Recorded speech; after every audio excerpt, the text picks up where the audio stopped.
ndivyo namna ambavyo kikosi cha Young Africans kimefika hapa uwanja wa ndege wa Julius Nyerere International, na hivi ndivyo unavyoona wachezaji wakiwa wanatoka. Huyo ni Depu akiwa anatoka akifuatiwa na Mudathir Yahya akiwa anatoka hapa mara baada ya kuweza kupata ushindi kwa siku ya jana bao 3-0 dhidi ya Azam FC, na kwa sasa hivi ndio Young Africans wanaongoza ligi kwa sasa wakiwa kwenye nafasi ya kwanza kwenye msimamo.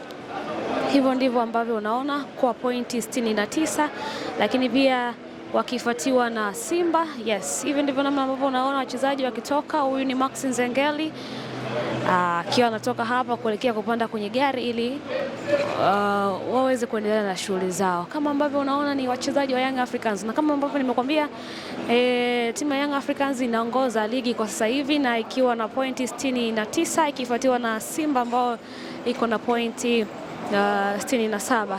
Huyu ni captain Bakari Mwamnyeto, lakini pia akifuatiwa na Semaji Ali Kamwe, na akiwa naye ameongozana na timu wakiwasili hapa Dar es Salaam mara baada ya kuweza kutoka Zanzibar na kupata ushindi wa bao 3 dhidi ya Azam.